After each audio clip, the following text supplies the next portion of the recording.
Habib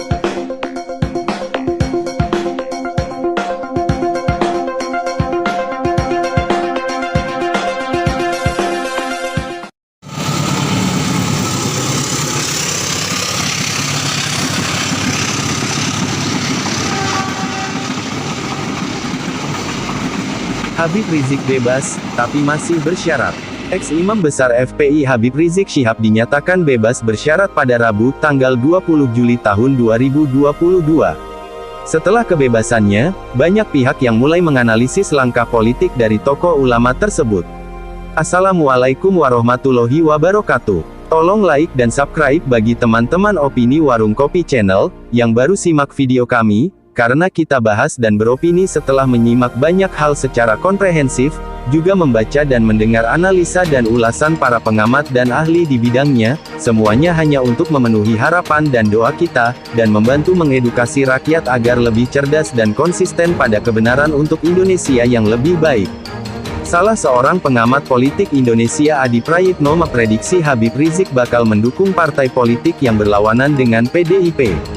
Menurutnya, sosok yang sempat ditahan karena penyebaran berita bohong tersebut tak akan mempermasalahkan Capres 2024 dari partai manapun selama bukan dari PDIP.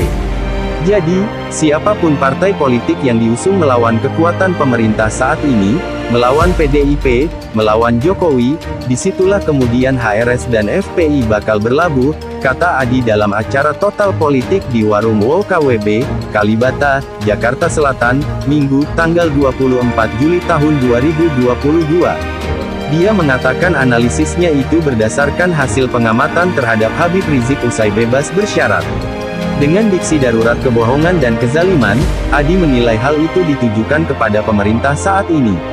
Kenapa? Karena HRS itu keluar, lalu muncul statement yang bukan bicara tentang amar ma'ruf nahi mungkar, tetapi ini darurat kebohongan, darurat kezaliman, ungkap dia.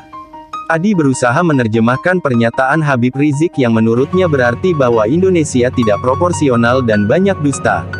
Oleh karena itu, menurut Adi, siapapun partai politik yang berhadapan dengan PDIP, berpotensi besar bakal diusung Habib Rizik, makanya saya bilang, gini, siapapun partai politik yang nantinya akan berhadapan dengan jagoan Jokowi dan PDIP, sangat potensial diusung oleh HRS dan ex-FPI, jelasnya. Seperti diketahui, Habib Rizik menyinggung soal kondisi negara yang dipenuhi dengan darurat kebohongan dan darurat kezaliman. Hal itu disampaikan Rizik setelah bebas bersyarat. Mulanya, Habib Rizik bicara soal revolusi akhlak. Habib Rizik menggaungkan revolusi akhlak dengan cara yang berakhlak. Sebagaimana yang telah saya sampaikan setiba di tanah air, sewaktu saya pulang dari kota suci Mekah, yaitu ayo bersama gaungkan kembali revolusi akhlak, yaitu dengan cara yang berakhlak, ucap Habib Rizik dalam konferensi pers di Petamburan, Jakarta, Rabu, tanggal 20 Juli tahun 2022.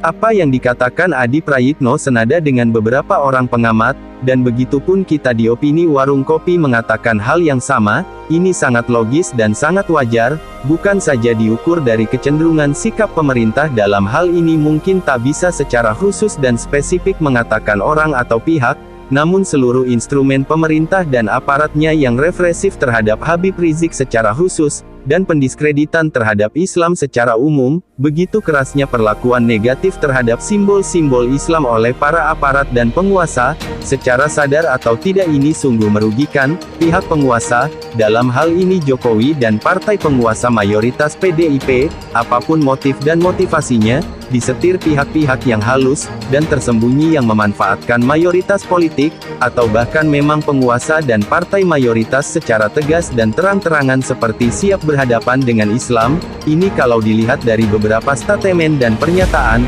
serta perlakuan nyata terhadap para pemuka dan simbol-simbol Islam, dan penanganan kasus hukum yang sangat kelihatan tidak adil dan berimbang.